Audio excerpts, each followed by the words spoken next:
നമുക്ക് ആട്ടപ്പൊടി വെച്ചിട്ട് ഒരു അടിപൊളി കുബൂസ് ഉണ്ടാക്കാം. മൈദ മാത്രം വെച്ചിട്ട് ഉണ്ടാക്കുന്ന കുബൂസിനേക്കാളും വളരെയേറെ ടേസ്റ്റാണ് ഇതിന്. ഇതെങ്ങനെ ഉണ്ടാക്കുന്നതെന്ന് നോക്കാം. അതിനുവേണ്ടി ആദ്യം തന്നെ ഈസ്റ്റ് പൊങ്ങാൻ വേണ്ടി വെക്കണം. ഒരു പാത്രത്തിലേക്ക് 1.5 ടീസ്പൂൺ പഞ്ചസാരയും 1 ടീസ്പൂൺ ഈസ്റ്റും ചേർത്ത് കൊടുക്കാം. ഇനി ഇതിലേക്ക് 1/2 കപ്പ് ഇളം ചൂടുള്ള വെള്ളം കൂടി ചേർക്കാം. വെള്ളത്തിൻ്റെ ചൂട് കൂടാൻ പാടില്ല, അതുപോലെ തണുത്ത വെള്ളവും ആയിരിക്കരുത്. ഇളം ചൂടുള്ള വെള്ളം തന്നെ എടുക്കാൻ ശ്രദ്ധിക്കുക. ഇത് മൂന്നും കൂടെ നന്നായിട്ട് മിക്സ് ചെയ്ത് നമുക്ക് അടച്ചു വെക്കാം. ഒരു 10 മിനിറ്റ് കൊണ്ട് തന്നെ ഈസ്റ്റ് നന്നായിട്ട് പൊങ്ങി വരും. അതുവരെ നമുക്ക് വെയിറ്റ് ചെയ്യാം. ഏകദേശം 10 മിനിറ്റ് ആയിട്ടുണ്ട്. നമുക്കിനി കുബൂസിനുള്ള മാവ് കുഴച്ചെടുക്കാം. അതിനുവേണ്ടി ഒരു ബൗളിലേക്ക് 1/4 കപ്പ് ആട്ടപ്പൊടി ഞാൻ ചേർക്കുകയാണ്. ഇനി ഇതിലേക്ക് 1/2 കപ്പ് മൈദയും കൂടി ചേർക്കാം. ആട്ടപ്പൊടി മാത്രമായിട്ട് ഞാൻ കുബൂസ് ഉണ്ടാക്കിയപ്പോൾ ഒട്ടും ശരിയാവുന്നുണ്ടായിട്ടില്ല, അതുകൊണ്ടാണ് ഞാൻ അല്പം മൈദ ചേർക്കുന്നത്. ഇതിലേക്ക് ആവശ്യത്തിന് ഉപ്പ് ചേർത്ത് കൊടുത്തിട്ടുണ്ട്. ഇനി ഇതിലേക്ക് 1.5 ടേബിൾ സ്പൂൺ ഒലീവ് ഓയിലും കൂടി ചേർക്കാം. ഇനി ഇത് മൂന്നും കൂടി നന്നായിട്ട് മിക്സ് ചെയ്തെടുക്കുക. കൈവച്ചിട്ട് തന്നെ നന്നായിട്ട് തിരുമ്മി യോജിപ്പിക്കുക. ഇതെല്ലാം കൂടി നന്നായിട്ട് മിക്സ് ചെയ്തെടുത്തതിന് ശേഷം ഇതിലേക്ക് നമുക്ക് പൊങ്ങാൻ വെച്ച ഈസ്റ്റ് ചേർത്ത് കൊടുക്കാം. ഈസ്റ്റ് ഇവിടെ നന്നായി പൊങ്ങി വന്നിട്ടുണ്ട്. ഇത് ഈ മാവിലേക്ക് ഒഴിച്ചിട്ട് നന്നായി കുഴച്ചെടുക്കാം. ഈ വെള്ളം മതിയാവില്ല. ഈ മാവ് ചപ്പാത്തിയേക്കാളും അല്പം ലൂസായിട്ടാണ് ഇരിക്കേണ്ടത്, എന്നാലേ ഇത് പെട്ടെന്ന് പൊങ്ങി കിട്ടുള്ളൂ. കട്ടിയായിട്ട് ഇരുന്നാൽ പൊങ്ങി കിട്ടാൻ ബുദ്ധിമുട്ടായിരിക്കും. ഇതിലേക്ക് അല്പം കൂടി വെള്ളം ചേർത്ത് കൊടുക്കാം. എന്നിട്ടത് നല്ല സോഫ്റ്റായിട്ട് കുഴച്ചെടുക്കാം. നമ്മൾ എത്ര സോഫ്റ്റായിട്ട് കുഴക്കുന്നോ അത്രയും കുബൂസ് നന്നായി കിട്ടും. ആവശ്യത്തിന് വെള്ളം കൂടി ചേർത്ത് നല്ല സോഫ്റ്റായിട്ട് നമുക്കിത് കുഴച്ചെടുക്കാം. ഈ മാവ് ഞാനിവിടെ നന്നായി കുഴച്ചെടുത്തിട്ടുണ്ട്.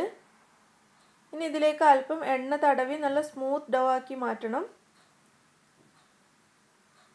എണ്ണ അല്പം കയ്യിലെടുത്ത് ഈ മാവിൻ്റെ എല്ലാ ഭാഗത്തും ഒന്ന് പുരട്ടി ഇത് നല്ല സ്മൂത്ത് ആക്കിയിട്ട് നമുക്ക് പൊങ്ങാൻ വെക്കാം. ഒരു 2 മണിക്കൂർ കൊണ്ട് തന്നെ ഇത് നന്നായിട്ട് പൊങ്ങി വരും.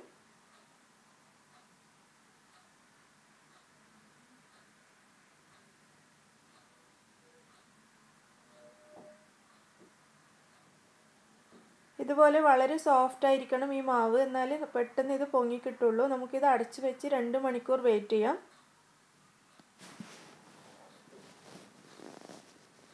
2 മണിക്കൂർ കഴിഞ്ഞിട്ടുണ്ട്. നമുക്കിത് തുറന്ന് നോക്കാം. മാവ് ഇവിടെ നന്നായി പൊങ്ങി വന്നിട്ടുണ്ട്. ഇനി ഇത് ഒന്നുകൂടി നന്നായിട്ട് കുഴച്ചെടുക്കാം.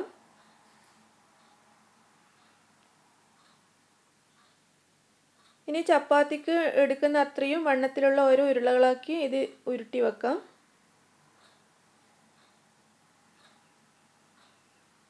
ഒരു ചപ്പാത്തിക്ക് എടുക്കുന്ന അത്രയും വണ്ണത്തിൽ എടുത്താൽ മതി. ഇനി ഇത് പരത്തിയെടുക്കാം.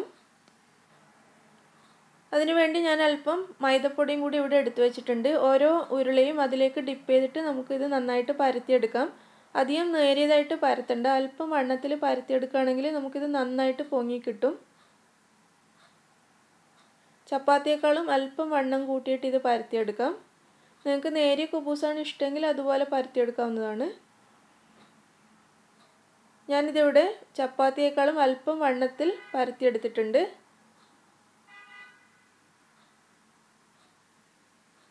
ഇതുപോലെ നമുക്ക് എല്ലാ കുബൂസും പരത്തിയെടുക്കാം.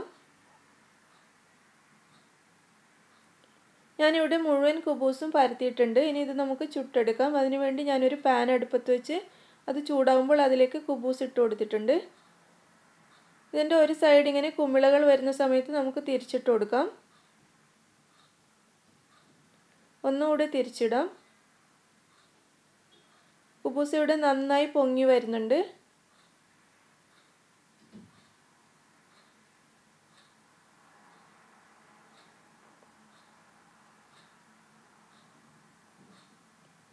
രണ്ട് ഭാഗവും നന്നായിട്ട് വേവിച്ചതിന് ശേഷം നമുക്കിത് പ്ലേറ്റിലേക്ക് മാറ്റാം. ഇതുപോലെ എല്ലാ കുബൂസും നമുക്ക് ചുട്ടെടുക്കാം.